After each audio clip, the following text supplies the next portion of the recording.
सरकार अपना चलाया हुआ 2000 का नोट 7 साल नहीं चला सकी, वो हमसे 70 साल का हिसाब मांगती है। इस सरकार को आलोचना सुनने की आदत नहीं है सभापति महोदय। नेहरू को कोसने से अर्थव्यवस्था नहीं सुधरेगी, उसके लिए डॉक्टर मनमोहन सिंह साहब की अर्थ नीति अपनानी पड़ेगी। पिछले 11 साल से नेहरू जी को कोस रहे हैं, आखिर कब तक कोसिएगा? थोड़ा पंडित नेहरू जी के बारे में पढ़िए, तब पता चले कि पंडित नेहरू की शख्सियत का नाम है। खुद को धार्मिक कहने वाली सरकार भगवान श्री कृष्ण के प्रिय खाद्य पदार्थों दही और मक्खन तक पर जीएसटी लगाती है और बात करती है मध्यम वर्ग की हिमायती होने की। बच्चों की किताब और पेंसिल तक पर टैक्स लगाने वाले सरकार से मैं पूछना चाहता हूं कि आप मध्यम वर्ग का हितैषी बताते हैं खुद को, तो शर्म नहीं आती है? जिंदा रहते हुए जनता से हर चीज पर टैक्स वसूलने वाली ये सरकार कम से कम मरने पर तो लोगों को बख्श देती, लेकिन नहीं, वहां भी लूटना है। अंतिम संस्कार के सामान, अगरबत्ती, धूप बत्ती, केवड़ा जल, चंदन पाउडर, जौ, बताशा, काला तिल, पंचरत्न, कपूर और कफन तक पर टैक्स लेने वाली यह सरकार किस मुंह से खुद को मध्यम वर्ग का हितैषी बताती है? सभापति महोदय, इस सरकार का बाजार और महंगाई पर कोई नियंत्रण नहीं रह गया है। चाहे देश में लहसुन 400 रुपए किलो बिक जाए, टमाटर 100 रुपए किलो बिक जाए, प्याज का दाम सुनकर आंखों में आंसू आ जाए, लेकिन वित्त मंत्री महोदया बजट में महंगाई का मां भी नहीं बोलती हैं। पिछले 2 साल अमृतकालीन बजट पेश किए गए और इस बार एक नई शब्दावली गढ़ी गई है, तुष्टीकरण बनाम संतुष्टीकरण का बजट। सभापति महोदय, सुनने में कितना अलंकारिक लगता है ये शब्द। सोच रहा हूं देश की वित्त मंत्री और प्रधानमंत्री जी से पूछूं कि आखिर किसकी संतुष्टि? कदम कदम पर टैक्स देकर लुटने वाली जनता की, या फिर जनता से टैक्स वसूल करके धन्ना सेठों का खजाना भरने वाली सरकार की? किसकी संतुष्टि? जिस बजट में मनरेगा के लिए 1 रुपए की बढ़ोतरी ना हो, जिस मनरेगा से करोड़ों मजदूरों के घर में चूल्हा जलता हो, उस मनरेगा में काम करने वाले गरीब मजदूरों के लिए अगर आपके खजाने से 1 रुपया भी इजाफी नहीं निकल सका, तो भला कौन संतुष्ट हुआ साहब? इस देश का गरीब मजदूर या आपके उद्योगपति दोस्त? वो जो महाराष्ट्र में लोकसभा और विधानसभा के बीच में 40 लाख मतदाता बढ़ाए गए थे, अरे उन्हीं के लिए मनरेगा का थोड़ा सा बजट बढ़ा देते।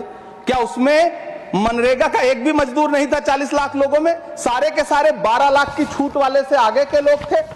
कल जब वित्त मंत्री जी देश की संसद में भाषण दे रही थी, तो वहां मुंबई में कोई गरीब इंसान जब अपनी जेब टटोल करके अपनी मोटरसाइकिल में 1 लीटर पेट्रोल भरवा रहा था, तो उस पेट्रोल की कीमत थी 103 रुपया प्रति लीटर।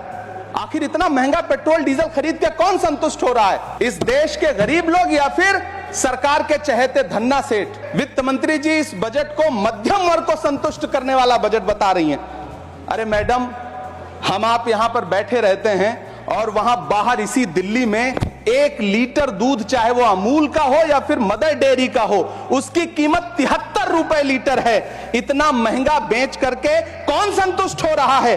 गरीब जनता या आपके धन्ना सेठ दोस्त? सभापति महोदय, मैं तो वित्त मंत्री जी से पूछना चाहता हूं आपके माध्यम से कि शायद आपको पता ही नहीं है कि गृहस्थी चलाने वाली एक गृहिणी की मुश्किलें क्या क्या होती हैं। आपने कभी सोचा भी नहीं होगा कि जब वो किचन में सब्जी बनाने के लिए कढ़ाई में तेल डालती है तो उसके साथ उसके आंसू भी गिरते हैं। सभापति महोदय, शायद उन्हें पता भी ना हो कि एक छोटी सी गाड़ी और एक छोटे से फ्लैट का ईएमआई भरने के बाद इस देश का एक गरीब इंसान जब अपने बच्चों की फीस भरने के बारे में सोचता है तो उसे कितनी खुशियों का गला घोंटना पड़ता है। शायद उनको पता भी नहीं है कि फसल बेच करके बिटिया की शादी का सपना सजाने वाला किसान जब अपनी फसल बर्बाद देखता है तो कितनी रातें सो भी नहीं पाता है। सभापति महोदय, शायद वो कभी इस पीड़ा को समझ ही नहीं पाएंगी कि परिवार के किसी एक सदस्य को कैंसर जैसी बीमारी हो जाए तो घर और जमीनें गिरवी रख उठती हैं, लेकिन इलाज नहीं हो पाता। इसी देश की संसद में कभी स्वर्गीय सुषमा स्वराज जी ने कहा था कि जब देश की करेंसी गिरती है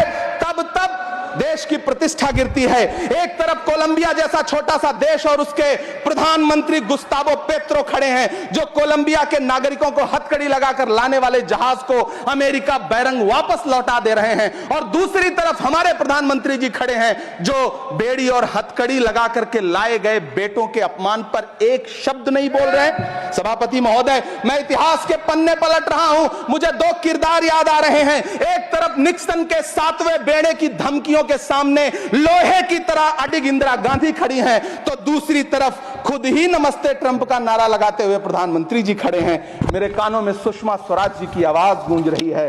बहुत कम बोलने वाले डॉक्टर मनमोहन सिंह ने बहुत ज्यादा बोलने वाले प्रधानमंत्री जी को जब देश की बागडोर सौंपी थी तो $1.58 का था, आज 85 से 87 के बीच में झूल रहा है। इन दिनों रुपए की अहमियत गिरती है तो न तो देश की प्रतिष्ठा गिरती है, न प्रधानमंत्री की गरिमा।